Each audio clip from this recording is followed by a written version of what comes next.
Yesterday we honored Mother Monnica. Today we celebrate her son Augustine, a Christian at 33, a priest at 36, a bishop at 41, and today honored as Bishop Confessor, Father and Doctor of the Church.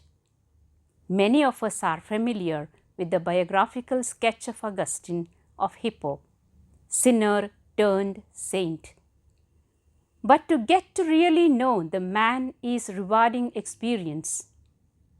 We know that Augustine kept postponing his conversion because he looked at Christian God as great killjoy. His constant reply to the call of God was, "Not now, Lord, I am still busy enjoying my life." But when he got finally converted and responded to God's call, he went through such an out of the ordinary religious experience. Augustine realized that he himself was his killjoy who replaced the profound with superficial and real for the false. As Augustine later told it, his conversion was prompted by hearing a child's voice say, "Take up and read." He opened a book of St. Paul's writings at random and read Romans 13 and 14. As we live in the full light of the day, let us behave with decency, no orgies or drunkenness, no prostitution or vices. Put on rather the Lord Jesus Christ, and do not be led by the will of the flesh, nor follow its desires.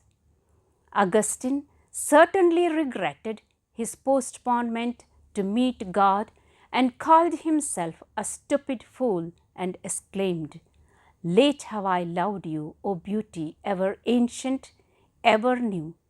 You were within me, but I was outside.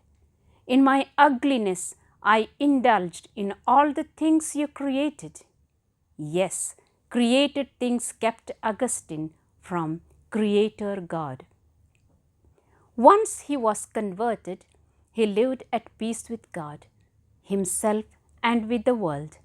He went to live a saintly life. He established a monastery for himself and his followers and led a life of apostolic poverty in prayer, study, and active charity among the poor. He was ordained a priest in Hippo and later made the bishop of Hippo. Laboring for another 34 years, he revitalized the entire African church. Saint Augustine was doubtless one of the world's greatest thinkers, outstanding among the church fathers, yet was turned to amazement of his limited understanding. And the story goes as follows. While Augustine was working on his book on the Trinity, he was walking by the seaside one day, meditating on the difficult problem of how God could be three persons at once. He came upon a little child. The child had dug a little hole in the sand and with a small spoon or seashell was scooping water from the sea into the small hole. Augustine watched him for a while and finally asked the child what he was doing. The child answered that he would scoop all the water from the sea and pour it into the little hole in the sand. "What?" Augustine said. "That is impossible. Obviously, the sea is too large and the hole too small."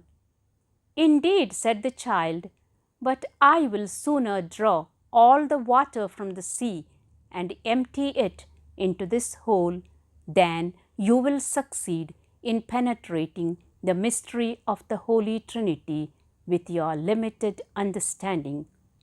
Augustine turned away in amazement, and when he looked back, the child had disappeared. After the exhortation of our Holy Father, Pope Francis, On this feast of Saint Augustine, let us look into the depth of our heart, look deep within ourselves, and ask ourselves, do I have a heart that desires something great, or a heart that is put to sleep by material things?